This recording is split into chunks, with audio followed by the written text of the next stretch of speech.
You sit down to do something that matters, and suddenly you want to get up, grab some water, reply to someone, check what's up, watch just one video, or pet a cat. I know this feeling really well.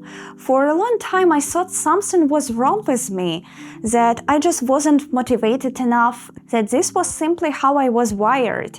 And then I realized one thing that changed everything. You are not unfocused. Your attention has been trained to fragment itself. And what's been trained can be retrained. That's what this video is about. If you haven't seen the first video of this series, I'd start there. We broke down why this happens in the first place, dopamine, algorithms, how social media is built to keep us hooked. Link in the description. I'm Julie. This is Sit With It, where we slow down and look at everyday things from a different angle. We talk about social media addiction, brain psychology, habits, discipline, and how to live a little more intentionally.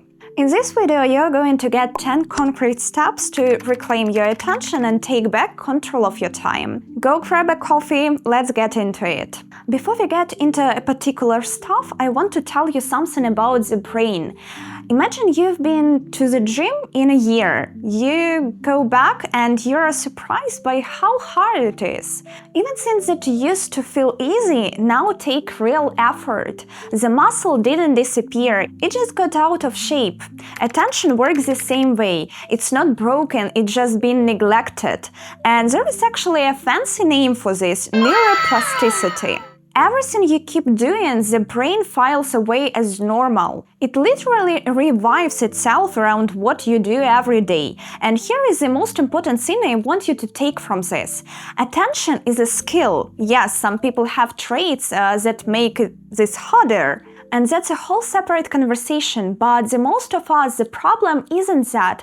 It's an environment that untrained what we already there. We trained ourselves to switch 100 times a day, and the brain being the overachiever, it is learned.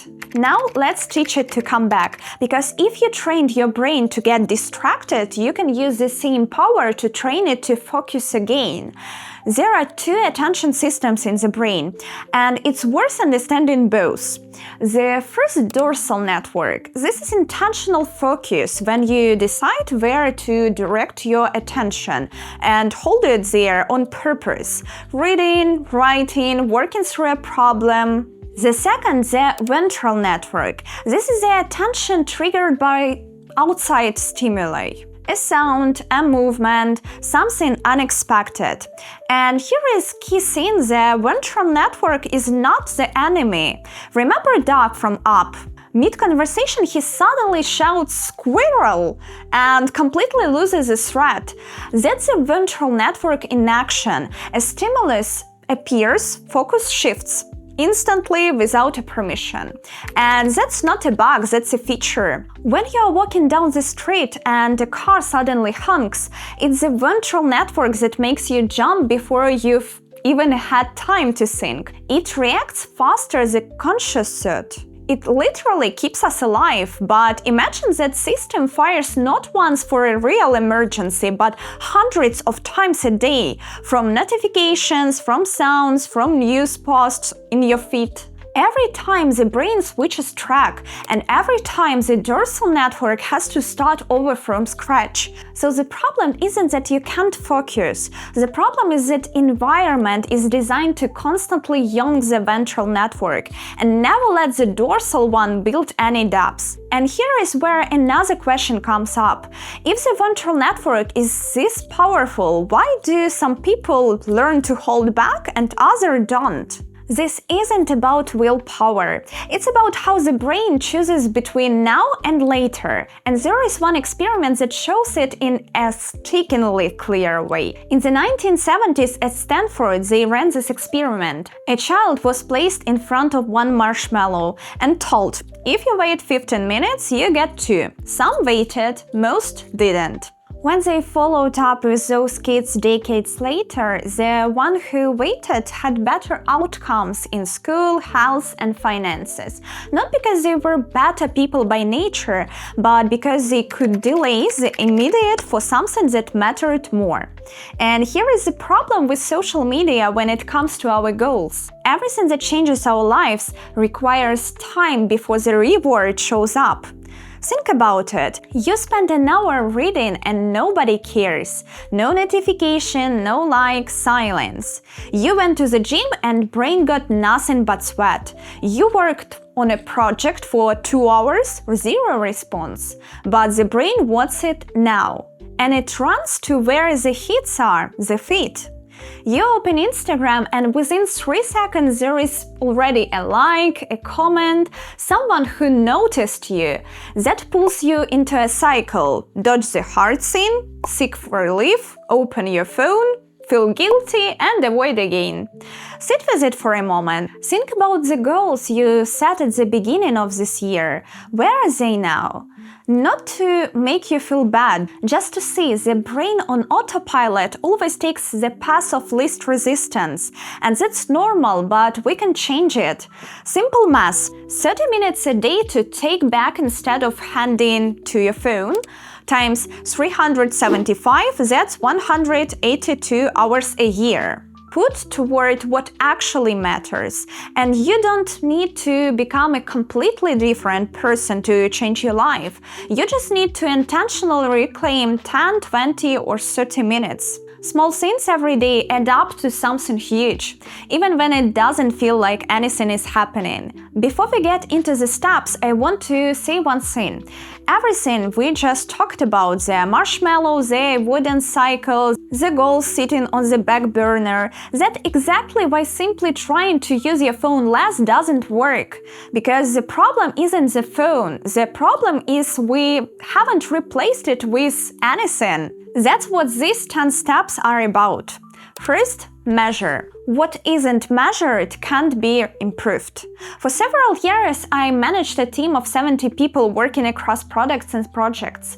And the first thing you learn in this kind of role is before you make any change, you need a clear read on the current state of the system. Otherwise, how would you know if things got better or worse? Attention works the same way. You can't improve what you don't track. Here's something to try today. Pick a simple task. Start a timer and see how long you can go. No tabs, no phone, no cat. The urge to get distracted will show up, that's normal. The question is how long you can say no to it. Maybe 3 minutes, maybe 15, both are fine. Write the number down. That's your baseline, not a grade, a starting point. If you made it 10 minutes, next time try 15. If 20, try 25. Same as gym. You don't walk in and go straight for the heaviest weight, because best case you go home sore and never come back. Worst case you get injured. Nobody does that to their body, but for some reason everyone expects their attention to perform at full capacity from day one. You start small and work your way up. Second, change your environment. Your brain always takes the path of least resistance, so make the useful things easier and the phone harder. Book always open on the desk, phone in another room or on airplane mode. Want to play guitar? Leave it out where you can see it within reach. This is also where app blockers can help. They don't take your phone away, they just add one extra step between you and the feed. Instead of Instagram opening automatically, a screen pops up asking, "Are you sure right now?" Sometimes this 1 second of hesitation is enough to change your mind. Third, break the autopilot. Now let's learn to create it ourselves without needing an app. Next time you feel that almost unconscious pull toward your phone, stop and take a breath. Just one breath. You're not meditating for an hour, you're just creating a gap between the impulse and the action. And in this gap, you get control back. Impulse, reach for the phone. One breath. And now you actually decide, do I really need this right now? Fourth, redirect the stimulus. Instead of Instagram, open your planner and break one goal you've been putting off into 3-5 small steps. Not write a book, but open the document and write one paragraph. Instead of TikTok, 10 minutes with a book. This works because the brain loves something concrete and doable right now. Not an abstract goal for a year, but one step you can take this very minute. A micro step towards your goal instead of micro escape into the feed. The brain still gets a reward, just a different one.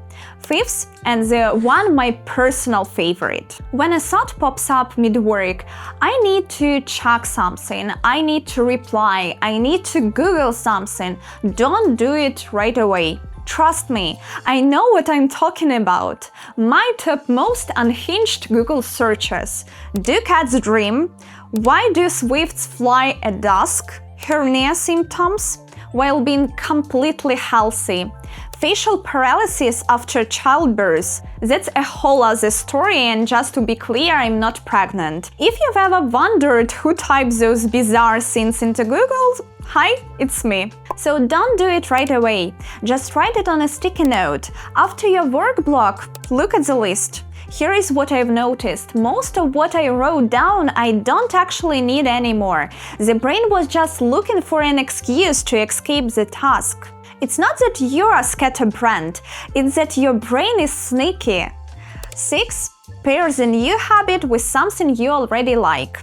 Starting with your favorite playlist, working on a project at a coffee shop you love, reading plus your morning coffee with no phone in sight. We can absolutely do the things we need to do, even when we don't feel like it, if we package them right. 7th, go into your settings and be honest with yourself. How many group chats do you have that you never actually open?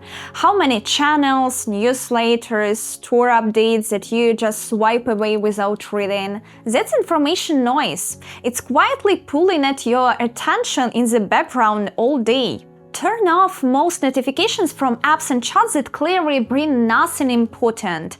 Keep only what actually matters.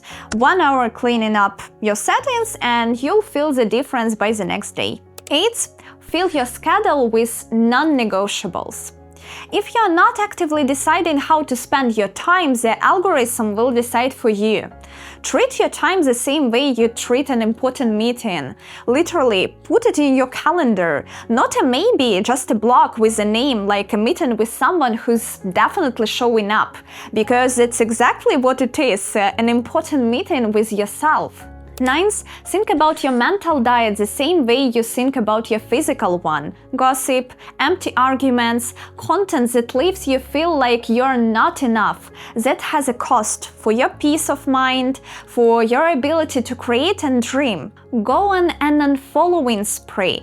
Accounts that make you feel like garbage. Accounts you haven't actually watched in months, gone. 10th, and maybe the most important one. Boredom is not the enemy. We used to have boredom. We'd stare out the window, think about something or nothing. Ideas were born in this boredom. Now, at the first hint of boredom, the hand goes to the phone. Learn to be bored. Sit with the boredom, with the quiet, with the discomfort. That's actually where the magic happens. And here is something I've noticed in myself. When you're with people you love, you don't even think about your phone. Or when you're traveling somewhere new and everything around you is alive. The brain gets real, genuine pleasure and the phone just isn't needed. Find a hobby that pulls you in, not for productivity, for joy. That's the real alternative to quick dopamine hit. Just deeper and actually yours. And here I want to say something important, because whenever phone addiction comes up, the first thing people suggest is do a digital detox, 1 week off social media. And I get the logic, but there is a catch. A detox without changing something underneath is like cutting out sugar for a week and then going completely off the rails. You white-knuckled it for 7 days. You come back and vent at your phone with twice the force, because nothing changed inside. The tension just built up. Real change isn't quitting, it's building a new relationship with technology. This isn't about throwing your phone out of the window. Your phone is a tool, and genuinely useful one. The question isn't whether to give it up, it's whether you are running it or it is running you. You don't need to delete Instagram forever. You need to learn to open it on purpose and leave when you decide to do, not when the algorithm decides for you. That's the whole game, really. Not the absence of a phone, but having it right there and not thinking about it. I want to close with this. The first step towards real change is seeing where you actually are right now. The second, doing something. One thing today. Don't beat yourself up over time already spent on the phone.